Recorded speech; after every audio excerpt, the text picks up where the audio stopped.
So today's video is going to be how to procrastinate less in school, I guess kind of in general. I'm honestly probably the last person who should be making this video because when I was in high school I procrastinated literally like no other. So if any of my high school friends are watching this, I know I'm shocked that I'm making this too. I know a lot of people who are still in high school who watch my videos, so I figured this might be helpful for them too. I was the definition of a procrastinator. Everything I did was procrastination. And even to this day, just to put this in perspective, when I went to California in 2016, I was going in, I think, end of September? Yes, no, it was middle September. I knew I was going to be going since June, on this specific trip. I didn't buy my plane tickets until the week before I left. I think I bought them on a Wednesday or a Thursday. I was leaving on a Tuesday, something like that. So that was me 2 years ago. So basically I think I have learned some tricks-ish to procrastinate less.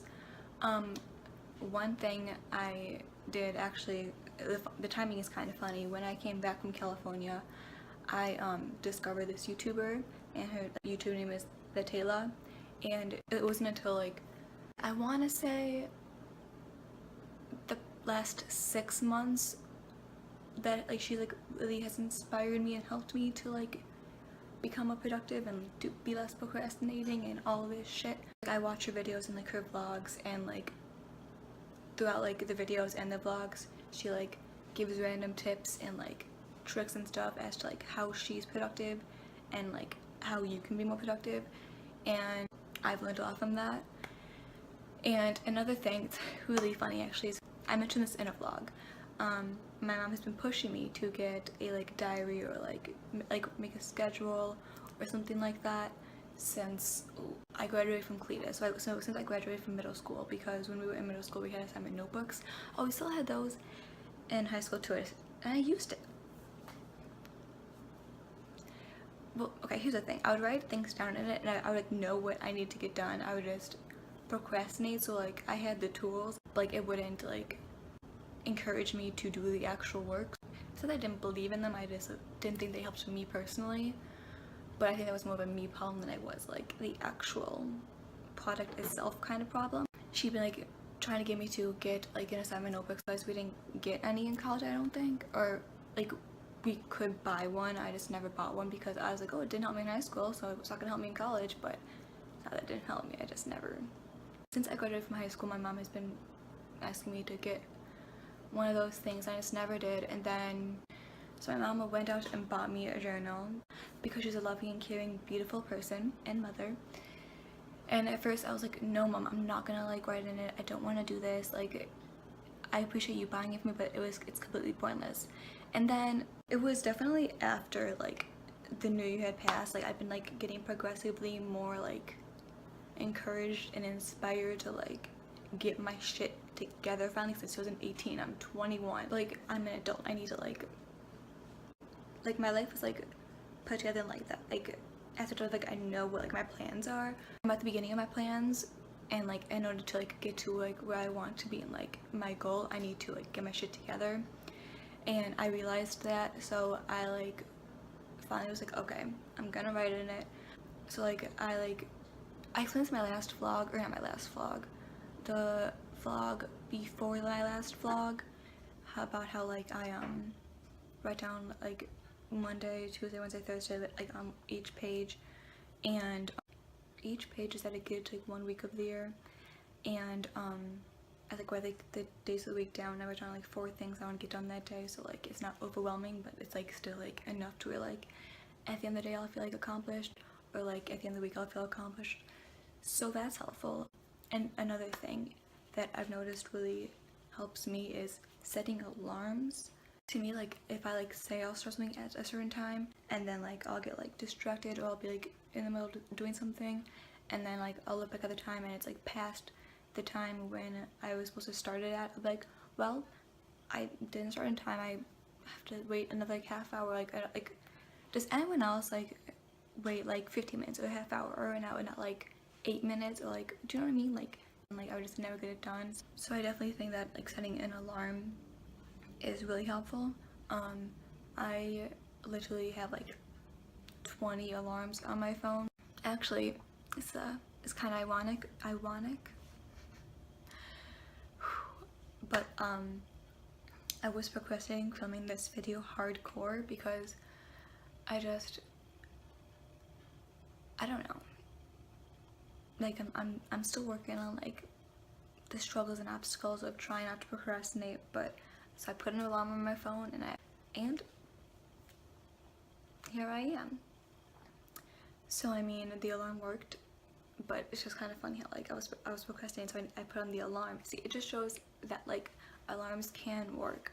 So for people with anxiety, I have a lot of anxiety, and like when you procrastinate, like your anxiety goes up, and like if you already have anxiety, then if it's even like the levels are even worse. You need to like recognize that if I just get it done, I won't have nearly as much anxiety about it as compared to if I like waited and procrastinated and waited to like the last minute. Because oh my god, when I was in high school, I would procrastinate essays or any project to the very last minute. I would literally wait till like the night before, the morning before.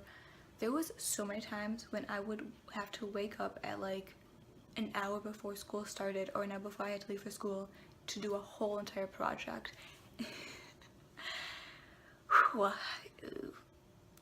That was, do not recommend, because my anxiety would be like high as heck, and then I would like be up all night, I'd be tired in the morning. It's just not a good combination. So what I kind of do now is I think about what I have to do, and then I think about how much anxiety I get when I think about the thing I have to do. There's a couple of ways you can go about like that kind of thing. You can, one, do like plan for your week, and then like do like tiny like smallish increments of the thing that's giving you anxiety, and then like by a certain day have like all of, like the tiny parts of it done, and then it'll be done. That's one thing you can do. Or like you could also take my mom's advice and just get it over with. If that works for your anxiety level, then I mean. Or another thing that you can do is, well, like I mean, like this is about like assignments and like projects and stuff. Like pick a day and then like spend like, or pick a day, then pick a time increment that you think you can get it done in, and then just spend the whole entire time like put your phone away, or like listen to music if you need to. Don't talk to anybody, just do the work. And if you just like don't like let any distractions like distract you, then you can get it done way easier than you would get it done if you had all those distractions. And if you have really bad self-control, then I recommend giving your phone to like your parent or your sibling, or turning your phone on airplane mode. I can speak from experience that just either like listening to music and not looking at your notification. That was really fast. Listening to music and not looking at your notifications helps so much, or like putting your phone on airplane mode and just listening to music. And the important thing to remember is that like everything works differently for everyone. So the things that I've suggested, you may have tried and they may have not worked for you, and it happens. Everyone's different things work for everybody. That's life. These are just things that work for me personally, and that when I've suggested them to other people, they've told me that it ended up working for them too. So that's why I suggest the things, because I think I suggest tips to help deal with and cope with depression, that I like to only recommend things that I have found worked for me after like a good amount of time, or that I've suggested to people and they've come back and said that it worked for them as well. Because I don't want to like suggest something that like I've heard about but never tried, or never like suggested anyone to try, just because like what kind of advice is that? Like, another thing that you can do is give yourself like an incentive. Like if you want to go shopping, if you want to go out with friends, like make that be your incentive to get whatever you need to get done, and be like, I can't have this or go out until I get my work done. And 9 times out of 10, if you can implement self-control, that'll work really well. A lot of this is honestly just about like self-control, and like, because everyone has self-control, you just have to figure out the best way to implement it for yourself and how to use the amount of self-control you know you need. Because sometimes you know that you need a certain amount of self-control, but you just don't want to exert it because you're content not doing work. And welcome to modern day America. If you can take your self-control and implement it and use it to your advantage, then I mean, you're basically good to go. Because procrastinating is literally just, we all know what procrastinating is. And so, yeah, I think that's essentially it. I feel like I'm forgetting like one thing, but I always feel like I'm forgetting like one thing whenever I film a video. So, there's that. Thanks for watching. Stay lit.